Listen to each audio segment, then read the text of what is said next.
מה קורה חברים? כאן דרור. במדריך הבא אנחנו נלמד איך לנהל ולצפות בכל מה שקשור להוראות הקבע באזור האישי של העמותה שלכם. בואו נצלול.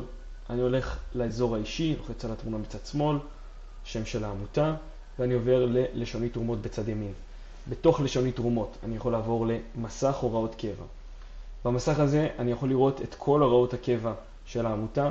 אני יכול לסנן לפי סכום מינימלי, מקסימלי, חודש סיום, קמפיין ספציפי, שם התורם, ואחרי שאני משלים את הסינון אני יכול ללחוץ גם על כפתור הורדה.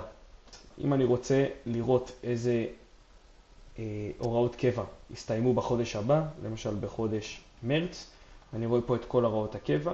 אם אני לוחץ על החצים בצד שמאל אני יכול לראות את הפרטים של הוראות הקבע. יש לי פשוט את אברהם כהן שתרם לקמפיין עדי, הוראת קבע של 1,000 שקלים, 57 חודשים, אני יכול לראות את התאריך שזה נוצר, אמצעי התשלום, תאריך הסיום, סכום שנותר להעביר, ובעצם כל הפרטים כאן. במסננים למעלה אני יכול לבחור לראות את כל הוראות הקבע שהסתיימו בחודש הבא, ואז עם השלוש נקודות בצד שמאל אני יכול לבצע כל מיני פעולות. דבר ראשון, אני יכול לצפות בתרומות שהועברו. אני רואה שבכל חודש הועברו $1,000 קנדיים. אני יכול לעדכן את תאריך החיוב, שהחיוב ירד ב-22 לחודש במקום ב2 לחודש.